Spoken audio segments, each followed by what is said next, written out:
بسم الله الرحمن الرحيم.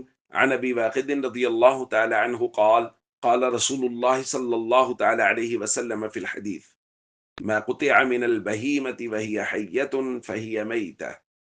رواہ الترمذی۔ حضرت ابو واقد بیان فرماتے ہیں، قدم النبی صلی اللہ علیہ وسلم المدینة وهم يجبون أسنمة الإبل ويقطعون أليات الغنم۔ نبی کریم صلی اللہ علیہ وسلم جب مدینہ منورہ تشریف لائے تو ان لوگوں کی حالت یہ تھی کہ وہ زندہ اونٹوں کی کوہان کاٹ لیا کرتے تھے اور زندہ دمبوں کی چکیوں کو کاٹ لیا کرتے تھے، یعنی ان کا گوشت کاٹ لیا کرتے تھے چونکہ ان کو یہ گوشت پسند تھا، تو جانور کی تکلیف کا لحاظ کیے بغیر یہ گوشت کاٹ کے اس کو کھا لیا کرتے تھے۔ تو نبی کریم صلی اللہ علیہ وسلم نے مسئلہ بیان فرمایا: ما قطع من البہیمۃ وہی حیۃ فہی میتہ۔ زندہ جانور کے گوشت کا جو حصہ کاٹ لیا جائے گا وہ مردار تصور ہوگا، یعنی اس کا کھانا جائز نہیں ہے۔ تو معلوم ہوا کہ جانور کا گوشت حلال ہونے کے لیے شرط یہ ہے کہ اس کو شریعت کے حکم کے مطابق ذبح کیا جائے، اس کے بعد تو اس کا گوشت استعمال کیا جا سکتا ہے، وگرنہ اس کا گوشت استعمال نہیں کیا جا سکتا۔